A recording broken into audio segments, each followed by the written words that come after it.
설교에 대해서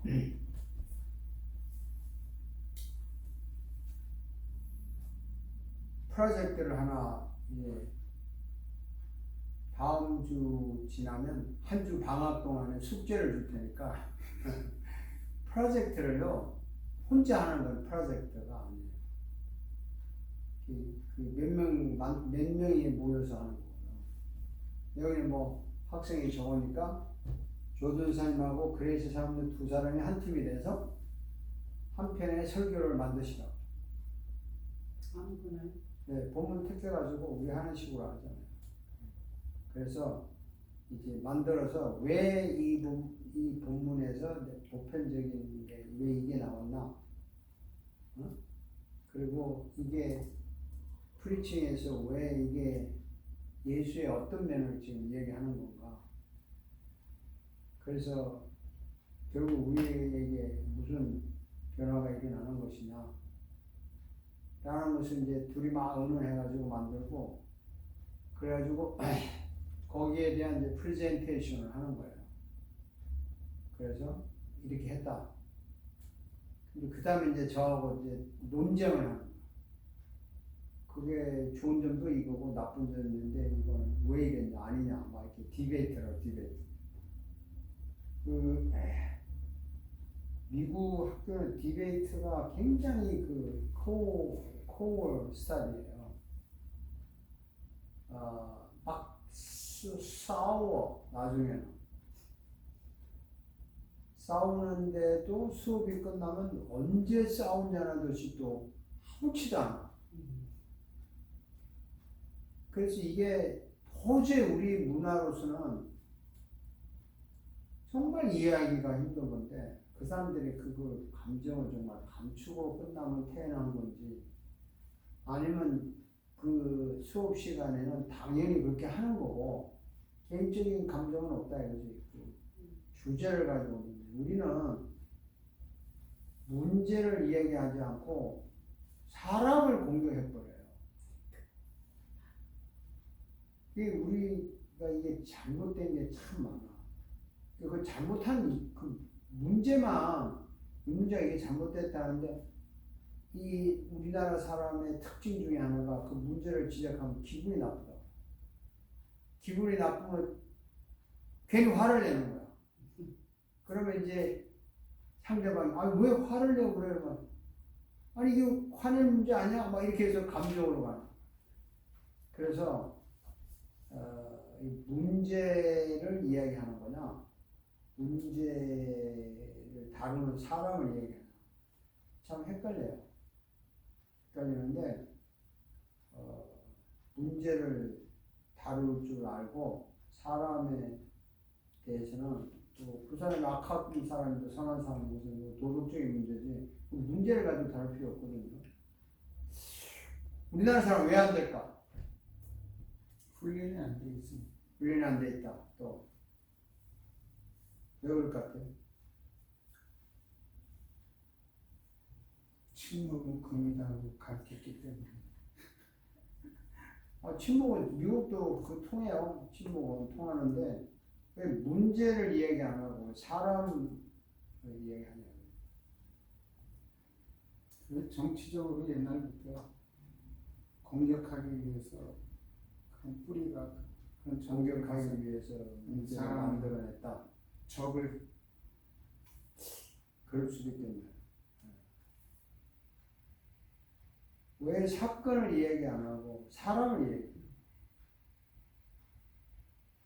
그래야지 자기가 조금 더 돋보인다는 그 우월성이라든지 그런 것도 있잖아요. 그래요? 그런 것 때문에? 제가 이 서론에 왜 이걸 꺼내냐면요. 말을 하라고 시키는 거죠. 우리가 클 때 내가 좀 잘못하면 부모님들 너 또 잘못했구나.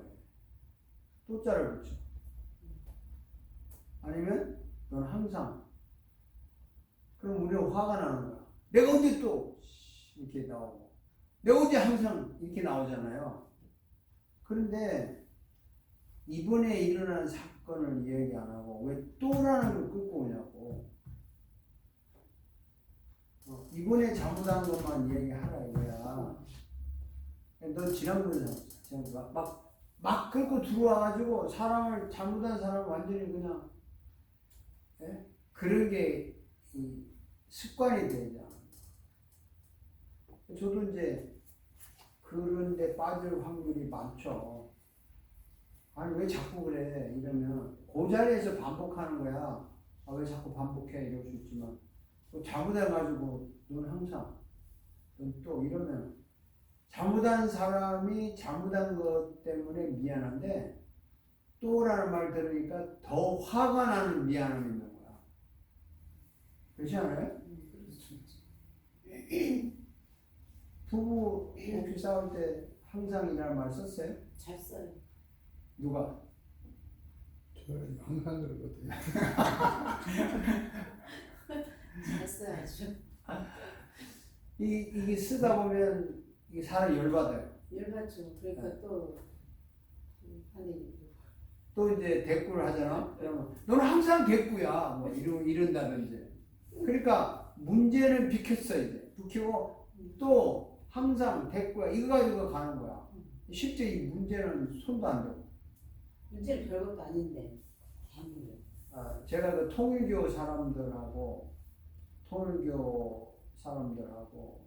이야기를 논쟁을 한 적이 있는데 그 사람들이 노골적으로 자기 통일교라고 그러죠. 그럼 이제 길거리 꼭 파는 애들 관리하고 막 이래요. 그래서 얘네들 문선명이가 어떻게 신이냐. 아무리 문선명이를 존경해도 그건 아니지 않나. 그 재림주라는 거야. 재림주. 영원한 태양님 아버지 이래요. 어떻게 그러냐. 그 모르는 소리 말라고 그분이 상을 보라고 태양같이 안 생겼냐. 그분이 뭐 어쩌고저쩌고 막 해서 정말 개판이네. 나도 뭐해 그랬더니 개판? 지금 뭐라 그랬어? 개판? 개판? 우리가 개판이야? 아니 지금 이 본론에서 딱 빗나가가지고 개판이랑 가지고 막 물고 늘어져서 됐어 그만합시다. 왜 개판이라고? 야, 우리가 무슨 문제를 다뤄야 돼요. 문제를. 자, 물어봅시다. 설교에 대해서 설교자가 뭐다 그러면 뭐라고 말해? 설교가 뭐냐? 뭘 설교라고 하냐? 예수님의 말씀을 전하는 게 설교다. 오케이? 뭘 설교라고 해? 물론 예수님 말씀을 전하면서 그 마음에 심어주는 예수님의 마음을 심어서 믿음을 갖게 하는. 예수님의 마음을 심어서 믿음을 갖게 하는. 그럼 이제 예수님을 전하는 것과 마음을 심어서 믿음을 갖게 하는 것. 그게 설교냐? 예수님을 밖에 나와서 밥 먹으면서 전할 수 있잖아. 또 예수님의 마음을 대화하면서도 전할 수 있잖아. 물론 그럴 수도 있지만은 그 자석에서는 그렇게 좀 홀리한 어떤 그런 거가 잘 안 되죠. 그렇지만은 공공장소에서 다 모인 자리에서 하는 그 스피치는 그거는 좀 더 거룩함도 좀 있는 것 같고 좀 분위기가 좀 틀리죠. 설교는 가르치고 힐링하는. 가르치고 힐링하는 거. 그거는 아무 데서나 가르칠 수 있잖아. 힐링할 수 있잖아. 설교가 아무 데서 할수 있는. 네? 꼭 교회에서만 하는 설교가. 자, 설교는 꼭 교회에서만 하냐? 아무 데서 할 수 있지 않냐? 어떻게 생각해? 그러니까 한쪽 면으로 보면은 시간적인 것도 있죠. 우리가 밥을 먹으면서 친구들하고 만나서 이런저런 얘기 막 이렇게 얘기를 하면 너 또 설교하냐?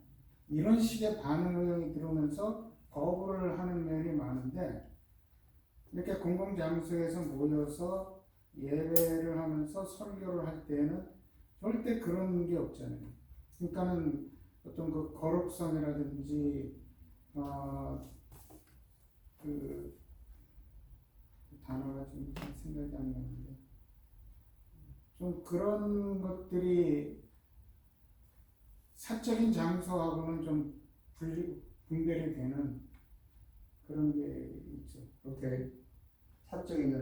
근데 예수님은 물론 그때는 뭐 회당도 있었지만 왜 밖에서도 네. 설교하시고 있잖아요. 밖에서도 가르쳤어. 회당에서도 가르쳐. 왜냐하면 예수님 자신이 설교니까.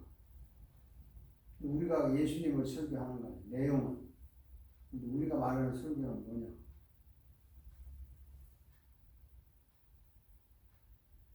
예수님 회당에서 성경을 펴놓고 했어요. 펴놓고 가르쳤고 계시는데. 자, 그 여러 말이 맞는데 왜 우리가 내가 이 디베이트 거리를 만드냐면 그렇게 되면 대학원 과정이 아니야. 쉽게 말하면. 네? 그러니까 이게 설교라는 것은 예배와 떨어져서는 설교라는 말이 성립이 안 돼요. 밥 먹으면서 너 설교하냐는 건 농담이고 우리가 식당에서도 주님을 전할 수 있고 주님의 마음을 얘기할 수 있고 다 있는데 설교라는 말을 쓸 때는 예배라는 그 안에서 이루어지는 걸 말하는 거지 예배가 없는 데서 성경 얘기하는 건 성경 공부지. 그리고 글자 그대로 예수님을 가르치는 이야기도 할 수 있죠. 네? 얼마든지. 그러나 예수님 가르치는 거야. 우리가 성경 가르치고 예배라는 틀 안에 왔을 때 그 안에서 하나님의 말씀을 선포하는 거야.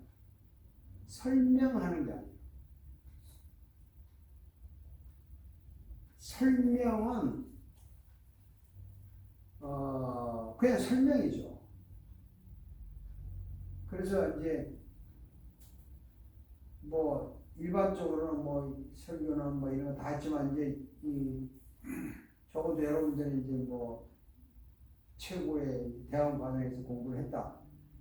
그럼 데피니션을 딱 정하면 설교는 이게 딱 정하면 한마디로 딱 요약해서 누가 건드려도 침범할 수 없는 말을 만들어내요. 예배 때에 하나님의 말씀을 선포하는 것이 설교다. 예배를 떠나서는 설교가 아니고 설명, 성경 공부, 가르침, 뭐 간증, 뭐 이런 거 다 할 수 있어요. 또 그렇죠. 예배를 떠나서야 뭐 식당에서도 할 수 있고 다른 일반 모임에서도 할 수 있어요. 그리고 뭐 호텔 빌려가지고 기독교 세미나 한다고 할 때는 성경 강의 같은 거 얼마나 할 수 있잖아요.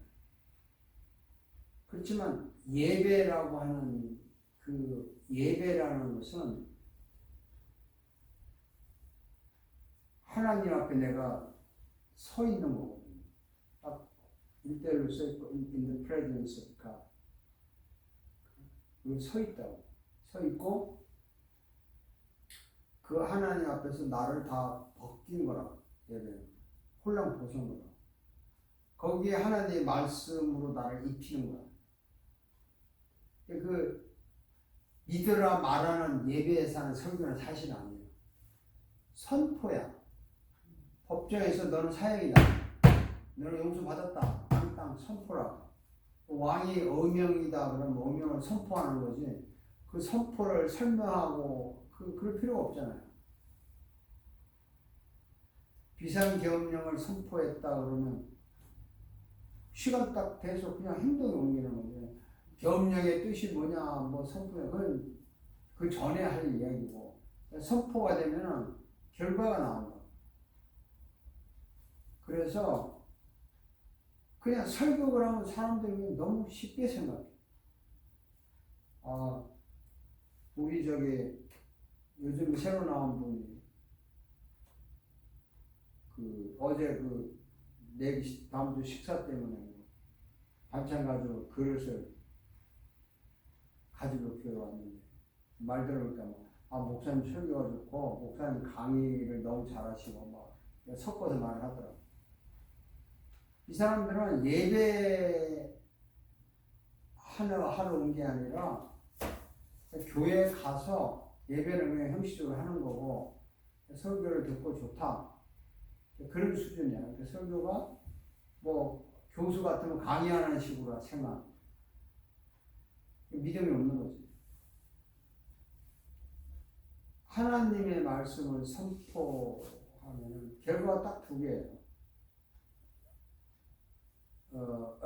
판사가 딱 선포하면 결과가 두 개잖아요. 마지막에는 풀려날 거냐, 감옥에 있을 거냐, 아니야. 두 개밖에 없잖아.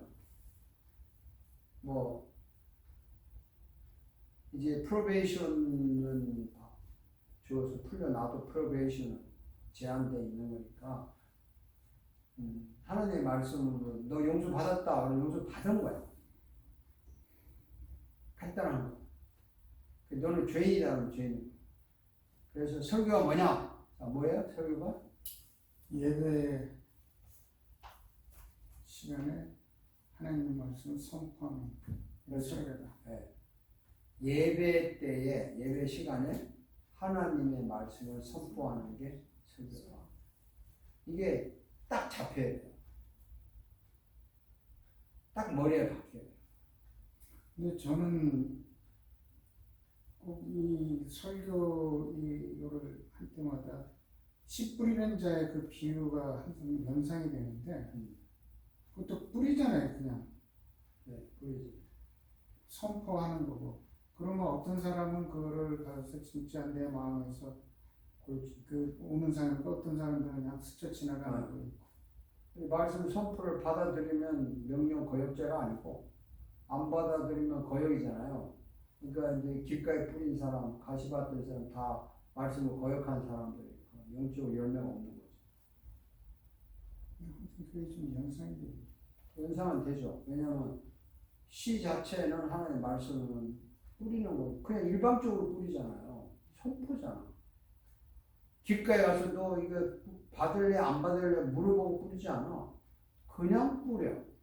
하나님의 말씀을 그냥 던져 선포해요. 그래서 이걸 가지고 이제 어떤 보수주의 학자들은 듣든지 아니 듣든지 믿든지 아니 믿든지 말씀을 선포하라. 그건 네가 할 일 다 했다. 이제 이렇게 말하는 사람도 있어요. 그건 네 책임이다. 듣고 안 듣고. 그런데 또 한편으로는 예수님이 그렇게도 말씀하셨지만 또 귀 있는 자는 들을지어다 말씀하셨지만 사람이 자기가 받아들일 준비가 되도록 해야 되는 거야. 그래서 설교자가 못 알아듣는 말을 한다든지 하도 못 알아들으니까 예수님이 어떻게 설교했냐? 어떻게 했어요?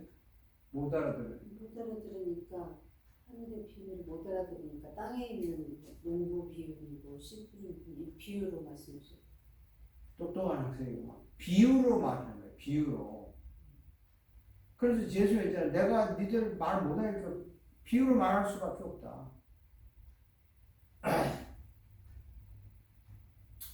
그렇게 예수님이 선포도 하지만 받아들이도록 비유로도 했다는 거예요. 그래서 무조건 선포로 믿거나 안 믿거나 그쪽 차이 니네 말씀처럼 됐다는 말이 반은 맞고 반은 틀리고 또 선포 아니고 무조건 그냥 그 설명만 받아들이도록 그냥 비유만 설명만 하고 그것도 반은 맞고 반은 틀려요. 두 개를 다 해야 돼요. 근데 그 말씀이 끝나셨으니까 네. 씨 뿌린 자의 그러니까 그쪽 지역에서의 그 농사법은 일단은 씨를 막 뿌린다고 그러더라고요. 네. 이게 돌밭으로 들어가든지 아니면 가시밭 그런 거 신경을 안 쓴대요, 농부는. 그냥 뿌린대요. 뭐 뿌리다 보면 이제 그런 데로 떨어지겠죠. 그 다음에 한번 갈아 엎은대요. 그때 이제 자갈 밭에 있는 것들은 자갈을 끄집어내고 그런다고 그러더라고요. 그러니까 말씀을 선포를 하고 거기서 끝나는 게 아니라 그 다음 단계로 들어가서 그 사람들을 밭을 갈궈주는 역할도 해야 되는 거다. 저는 그런 생각을 그렇게 설명하는 사람 많아요. 옛날 유대인들은 밭을 미리 다 갈아 엎어가지고 씨를 뿌리는 게 아니고, 네? 씨를 뿌리는 게 아니고 무조건 뿌린다. 갈다 엎는다는데 그렇게 말하는 사람은 한 부분만 본 거야. 옥토에 뿌린 씨라는 말이 있잖아요. 그러니까요. 처음부터 옥토가 있잖아. 그러니까 길가에도 뿌리고 아무데나 뿌리고 그 옥토도 뿌리라서 갈아. 옥토는 안 갈아 뿌려도 돼. 뿌리면 돼. 그러니까 사람들이 좀 아는 척 하려고, 좀 똑똑한 척 하려고 사람은 그때 당시 배경을 보면은 뭐 아무 데서나 뭐 농부들이 뿌렸다더라 이런 말을 쓰니까 그게 갈아 엎는다. 그 말이 맞을 수도 있어요.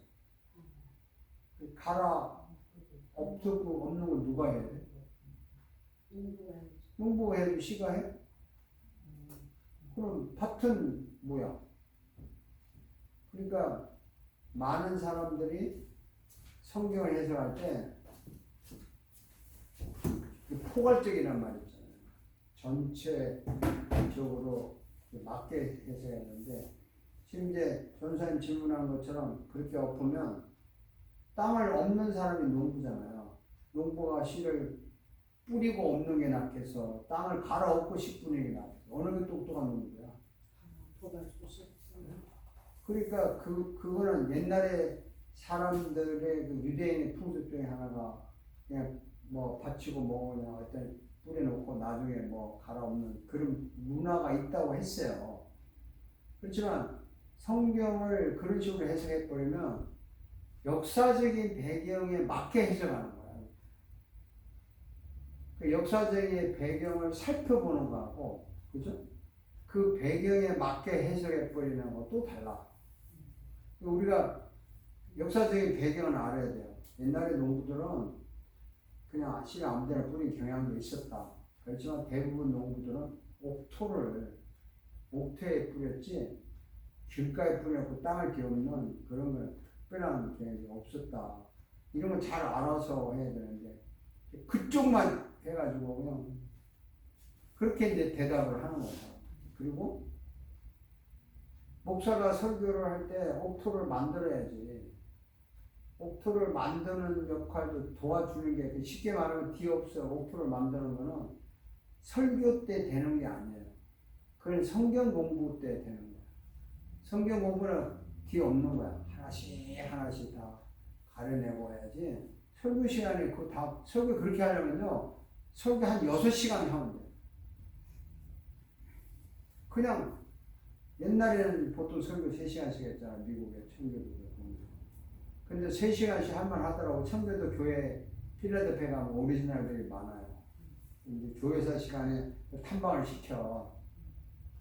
그 역사적인 교회들. 근데 이 블락마다 코너마다 교회가 다 있어요.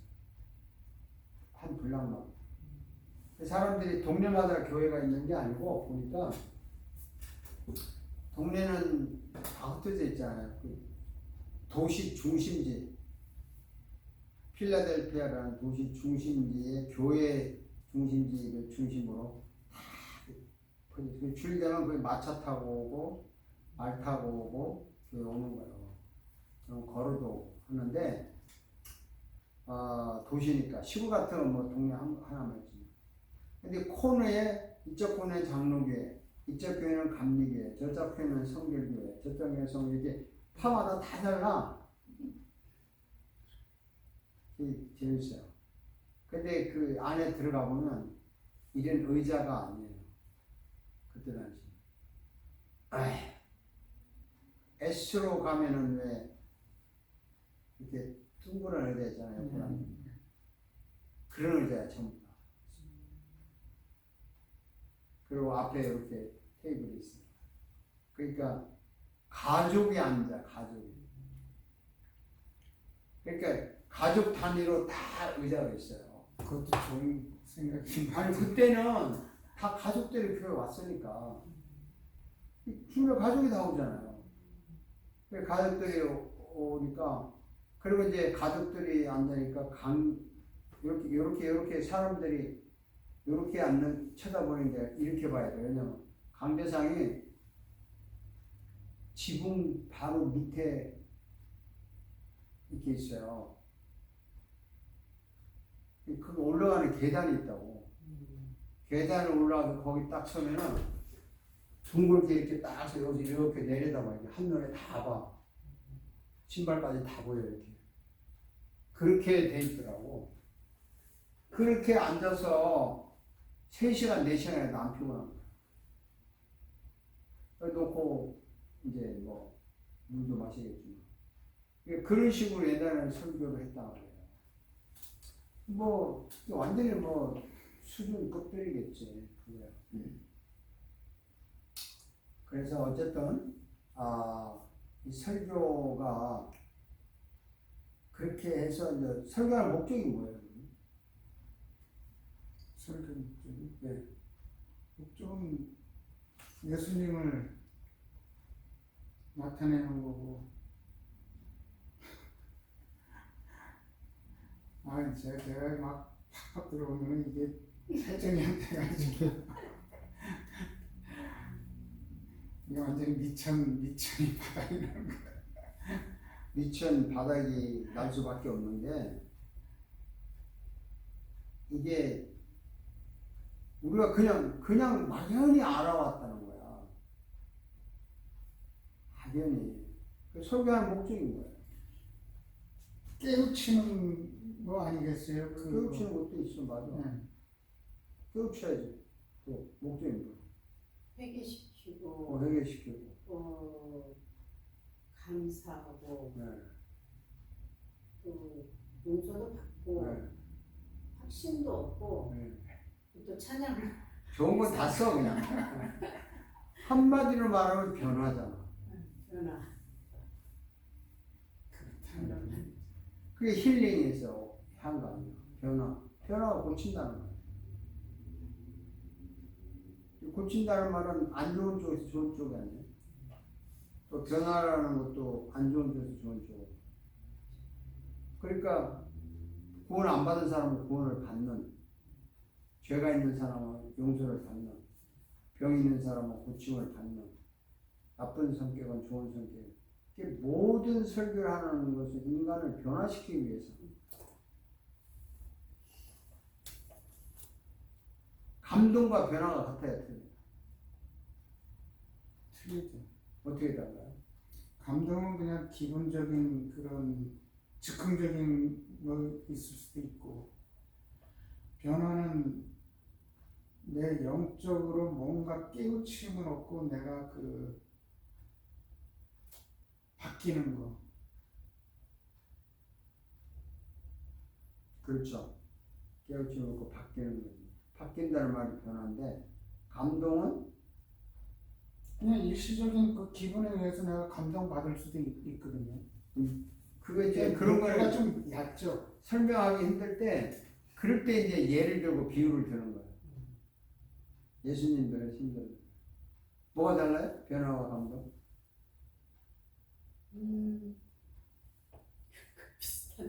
비슷한데, 감동은 말 그대로 감동받는 거죠. 뭐 그래, 그래야지. 눈물 나고, 가슴 치고. 그런데 변화받는 거는 내가 그 말씀을 듣고 물론 감동도 받고 하나님이 원하시는 쪽으로 바뀌는 거, 변하는 거. 그렇죠. 맞죠. 맞는데, 그걸 이제 쉽게 설명을 한번 해보라. 예를 들어서. 제가 어떤 영화를 봤는데 너무 감동적이에요. 근데 그 영화를 통해서 내가 변화는 못 받아요. 그냥 이모션한 어떤 그거는 오는데 그것 때문에 내 삶이 바뀌는 거는 저 같은 경우에는 없을 것 같고 다른 사람들도 퍼센티지가 상당히 낮을 것 같아요. 하지만 설교 말씀을 들으면서 내가 변화를 받는다는 거는 거의 180도로 바뀔 수가 있는 거죠, 삶이. 그 이제 내가 그 예를 들어볼게요. 물이 몇 도에서 끓어요? 100도잖아. 99도까지 가면 끓어야 돼. 보통 이제 안 끓죠. 막 뜨거워가지고 막 하죠. 거기서 멈추면 거기까지. 근데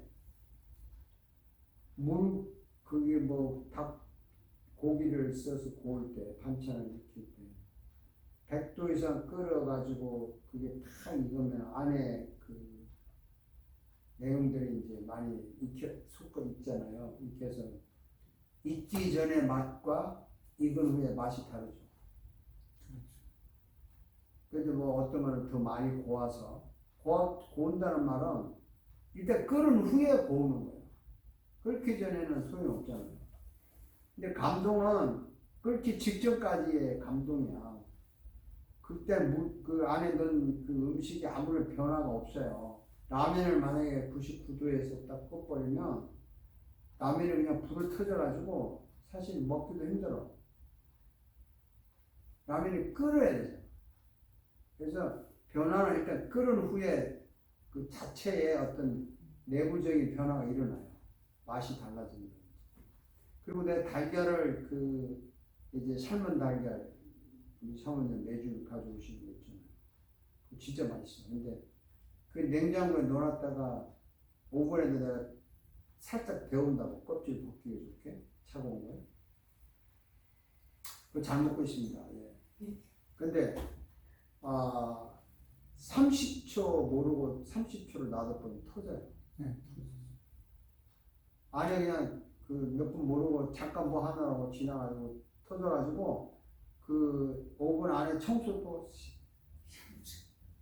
다 하고 이러는데 딱 20초 하고 끄야 돼. 근데 20초, 21, 2초 만에 다 꺼버리잖아요. 어떤 거로 지나가지고 그러면은 이게 쫙 갈라져 있어. 껍데기가. 이게 막 터져 나오는 거야. 여기 터져 나와야 변화거든. 그 직전까지는 감동이야. 그러니까 변화는 사람이 폭발하는 거야. 쉽게 말하면.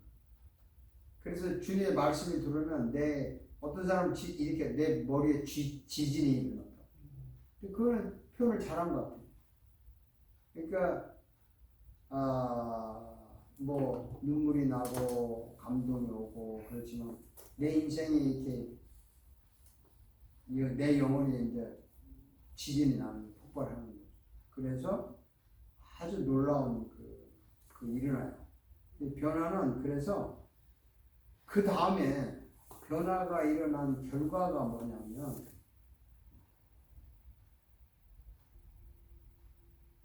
색깔이 바뀌었다고 할까? 같은 빨간 색깔이 이제 진하게 빨갛게 빛나는 건 감동이야. 근데 빨간 색깔이 어느 순간에 다른 색깔로 살짝 변한 거야. 그 변한 거지.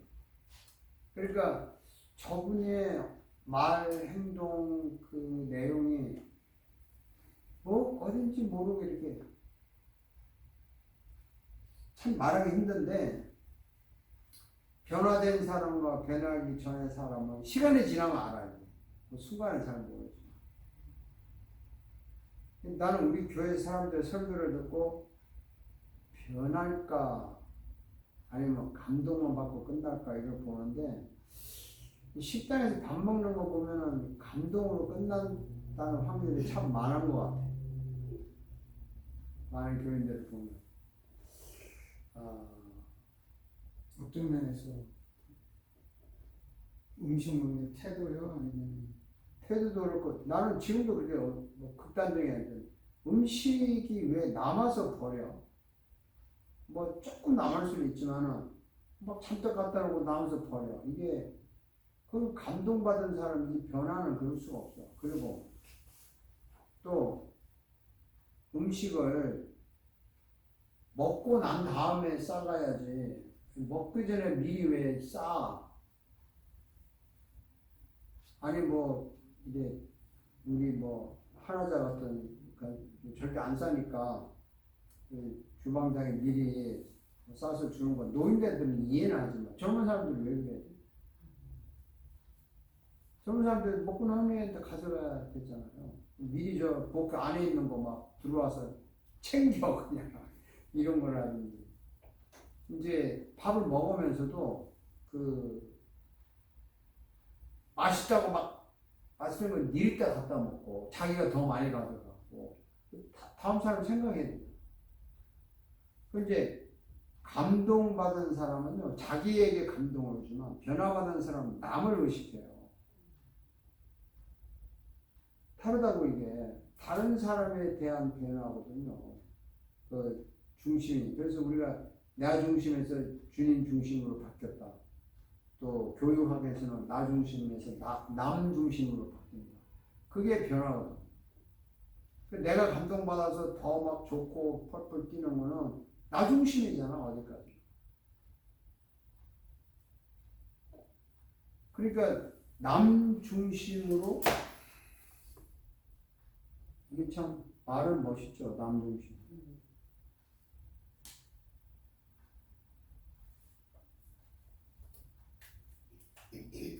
이게 쉽지가 않아요. 생각이 바뀌고 태도가 바뀌죠.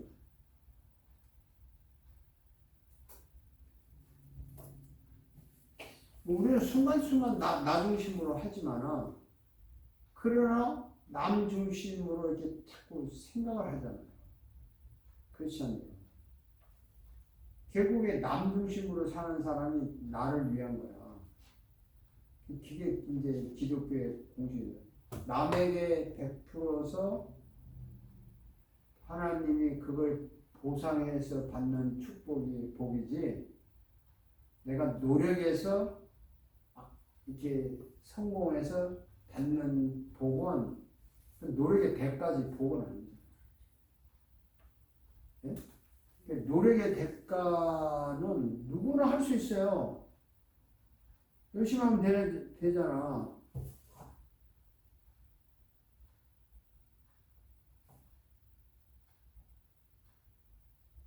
근데 남 중심의 대가는 그 복이잖아, 복. 복을 받자. 엑스트라. 이런 거를 설교 시간에 이제 감동과 변화에 대한 이야기를 하는 거예요. 그래서 기독교가 다르잖아. 노력의 대가, 감동을 받아서 하는 거하고 변화 받아서 기독교인이 되는 거하고 본질이 달라요. 그래서 불교 같은 데나 다른 종교는 감동과 노력을 해서 사람이 바뀐다고. 그래서 도 닦는 거지. 그 변화는 본질적인 변화가 될 수가 없어. 좋은 일을 한다는 거지. 그게 남 중심으로 인생이 탁 돌아서진 않아. 철저하게 남 중심으로 돌아서는 사람은 예수님밖에 없잖아. 예수님 자꾸 다 버리고 그 예수님을 본받는 거죠. 자, 내가 이제 서론이 왜 이렇게 길었냐면 설교에 대해서 다시 인식을 시킨 거예요. 설교라는 거 이런 거고 설교의 목적은 변화다. 변화가 뭐냐? 자, 정리를 합시다. 뒤에 있는 여학생에게 물어봐야 돼. 뭘 설교라고요? 설교가 뭐냐고? 설교가 예배에서 하나님의 말씀을 선포하는 거. 네, 그 다음에 설교의 목적은 뭐예요? 목적은 이제 변화시키는 거. 그 변화는 뭘 변화하는? 나 위주에서 남 위주로. 그렇죠. 나 중심에 나. 이게 정리가 돼야 돼. 이제 그러니까 봐요. 원래 몇 가지를 얘기하면 설교가 뭐냐?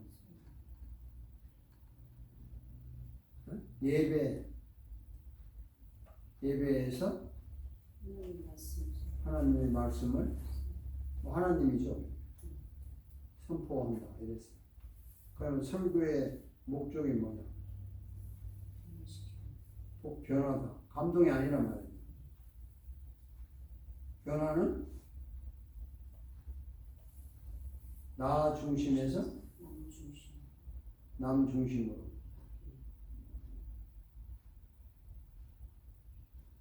바뀌는 것이다. 자, 이게 이 틀을 놓고 계속 설교를 해야 되는 거예요. 어떤 본문을 택하든지 간에 창세기를 택하든 요한복음을 택하든 그리고 인간관계도 그래야 돼요. 인간관계도 상대방 중심으로 이야기를 들어보고 대화를 하고 하면 세상이 좋아지겠죠. 아무래도 또 그게 나한테 돌아오는 복이라는 거죠. 그 대가가 복이 되니까. 그래서 남 중심의 그 대가가 보이고 그 노력의 대가는 뭐 노력의 대가로 성공한 것도 우리는 복 받았다고 하는데 사실은 노력의 대가지 뭐. 노력하는 사람 뭐 심은 대로 거두는 거는 노력의 대가예요. 성경은 노력의 대가를만 이야기한다면 예수 믿으란 말이야. 누구나 노력하면 되니까. 아 그래? 그래서 기독교 진리를 말하는다는 거하고 세상의 인문과학하고 다른 거야. 그런데 이제 물어봅시다. 뭐하고 이제 브레이크하는 그 내가 엊그저께 온 방성준 목사님하고 그 이제 그분이 토요일에 오셔가지고 커피 마시고 좀 얘기했는데 아니 교회 설교가 뭐 인문학이냐? 설교냐? 이게 뭐가 인문학이냐? 뭐가 인문학이야? 세상에 이야기하는 게 인문학이지. 그럼 설교 시간에 세상 이야기 안 하는 게 뭐가 있냐? 이런 이야기를 하다가 결론이 뭐냐면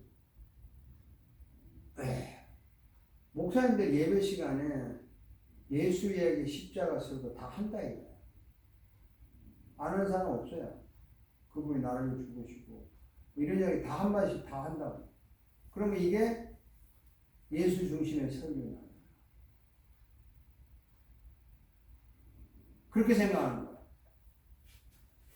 그러니까 뭐 그분이 나를 위해 죽으셨다 뭐 이게 설교실 목사님들이 나를 구원하신 주님의 은혜 이 말 안 쓰는 사람이 어디 있어? 맞다 이거지. 그렇지만 그게 설교의 핵심이 아니라 그게 설교의 변두리라 이거야. 그게 인문학이라는 거야. 아예 뭐 예수 얘기 안 하면요 그거야 말할 필요 없지. 그러니까 예배 설교 시간에 설교가 예수님이 주연이 되고 다른 것이 조연이 돼야 되는데 어떤 성공한 이야기, 어떤 반전거리, 기적적인 이야기가 주연이 되고 예수는 살짝 옆으로 조연으로 빠졌다 이 말이야. 그리고 설교하는 목사가 주연급이고 예수를 인용해서 해는 이게 인문학이지.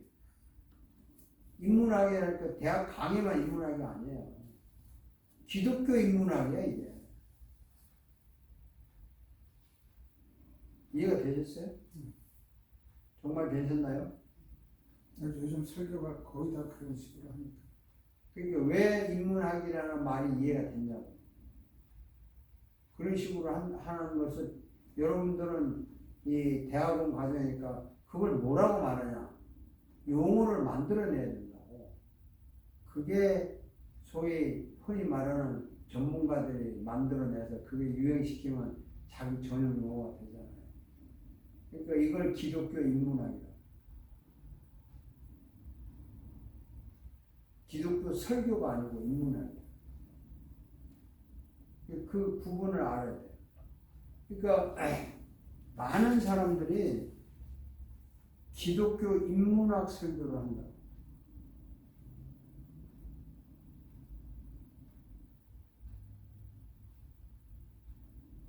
그러니까 기독교 설교와 기독교 인문학 설교 다른데 뭐가 달라?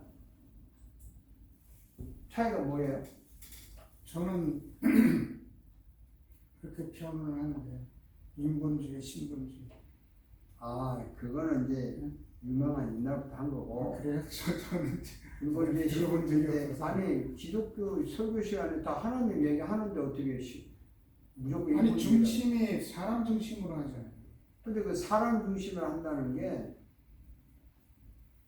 어떻게 구분해? 하나님 중심하면 처음부터 끝까지 하나님 얘기, 사람 이야기 해야 된다고. 그러니까 인본주의에 있는 그런 사상을 말해요. 인본주의 사상이다. 모든 것이 하나님 중심으로 돌아가는 건 신본주의고 결국에 나 중심으로 해석하는 건 인본주의인데 설교는 하나님 이야기도 하고 인간 이야기도 한단 말이에요. 설교는. 그러니까 설교가 기독교 설교냐 기독교 인문학이냐 인문학 설교냐 할 때 구분을 클리어하게 할 줄 알아요. 설교를 하면서 예수 얘기하고 십자가 얘기를 하는데 이게 변두리로 밀려났어요. 이게 주연급이 아니고 조연급이에요. 어떤 데는 엑스트라. 그거는 기독교 설교의 인문학. 인문학은 그럴 수 있어요. 왜? 인문학은 사람에 관한 거니까. 예수님을 이용해서 인간의 어떤 걸 개발하고 할 수 있다고. 그렇지만 설교는 인문학은 아니잖아요. 하나님에 대한 이야기인데 그 키워드 하나님에 대한 이야기 줄이면 그가 나를 위해 죽었다는 거예요. 그가 나를 위해 죽었다는 사건 말만 들어도 어쨌든 사람은 변화가 일어나요. 그게 나한테 한번 부딪혀 오면 그거 이상 중요한 게 없잖아. 기독교에서 그가 누구야? 하나님이잖아. 영원하신 분. 어떻게 그 위대한 분이 인간의 몸을 입고 이렇게 오냐고. 어? 예를 들어서 뭐 그럴 리는 없겠지만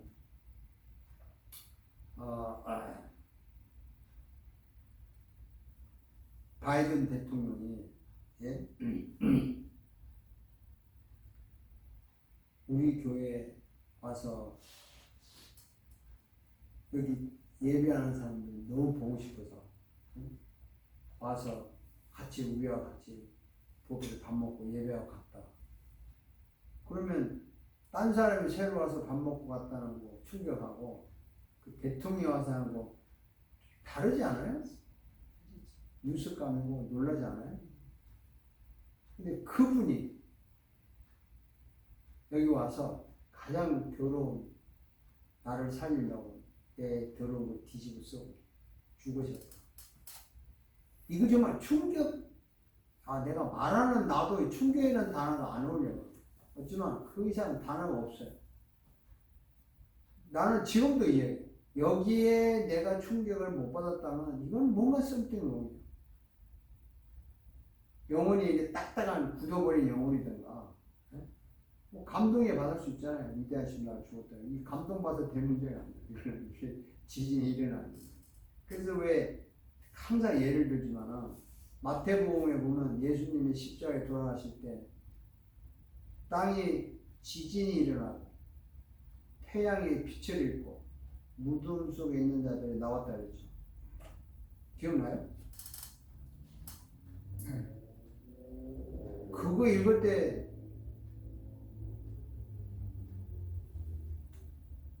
경련이 안 일어나요? 와, 안장해요. 많이 들어가지고. 나는 하도 많이 들어도 그 얘기 들으면 눈시울이 이상해요. 왜냐면 아니 천지를 창조하신 분이 태양을 창조하신 분이 죽으니까 태양이 빛을 잃어야지. 안 그래요? 땅을 창조하신 분이 죽는데 땅이 흔들려야지. 그리고 그 죽음에서 우리를 살리기 위해서 대신 죽으신 분이 죽은 자가 나와야지. 이게 반응이잖아, 반응. 땅도 반응하고 태양도 반응하고 죽은 자도 반응하는데 그럼 살아있는 나는 왜? 에? 왜? 그래서 사모님 말씀대로 하도 들어서? 이건 들으면 들을수록 더 신나는 이야기지. 아니 돈 이야기 내가 하잖아요. 돈 주면 줄수록 신나지 뭐 지겹다고 그래? 왜? 돈 맛을 아니까. 나는 이게 계속 사람들에게 던지는 말이에요. 질문이. 네, 죄송합니다. 솔직히 뭐 그거를 이렇게 읽어가지고 감동받고 뭐 제가 그런 적은 없어요. 없는데 그 패션이라는 영화 있었잖아요. 거기에서 제가 보고 상당히 인상적이고 저한테 팍 내려 꽂히는 장면이 한 장면이 있었어요. 혹시 기억나실지 모르겠지만 금방 말씀하신 대로 지진이 나고 막 어두워지고 비가 그 순간에 위에서 하나님의 눈물이 한 방울이 딱 떨어지는 그 장면이 있어요. 끝에. 저는 그걸 보고 상당한 그 저기를 받았어요. 그렇죠. 하나님도 우셨는데, 네. 근데 왜 안 울어? 울어요. 아니, 내 말은요, 한 번 울었다? 그게 아니야. 이거는, 이 사건은. 이 사건은 들을 때마다 감동이 와요. 우리 어머니 이야기인데, 성경을 이게 썼어요. 필사. 우리 어머니가 필사 눈이 얻어가지고, 이만한 돋보기 가지고, 이러고 썼어. 근데 예수님 십자가에 빌라한테 끌려가지고 막 채찍에 막 하는 장면을 쓰면서 너무 억울하고 분해하게 막 우는 거야. 이 쌍놈의 새끼가 우리 예수님을 좁혀고 채찍질 때리고 빌라도 이놈의 새끼 제사장 나쁜 놈의 새끼 막 우는 거야. 엉엉. 이게 젖은 거야 이게.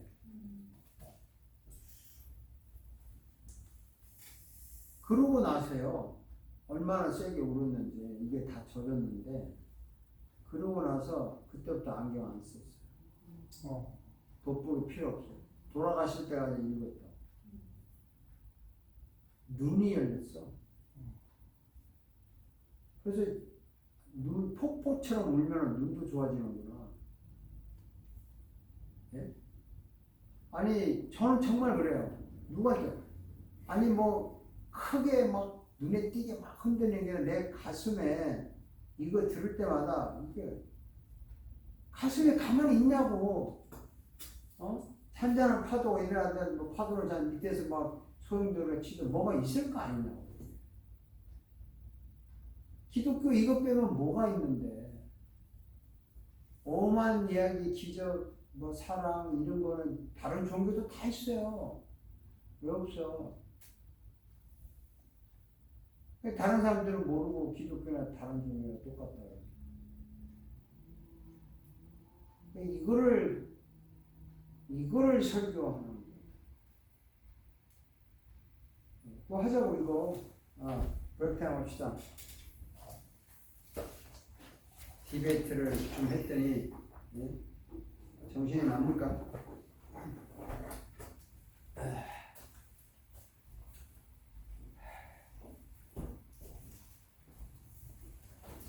목사님이 많이 피곤하신데 이 몸을 어떻게 좀 잘 하셨어요? 오늘도 또 그래요?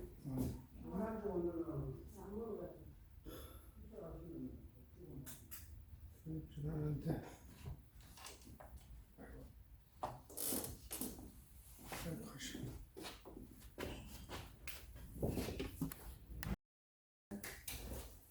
좋습니다.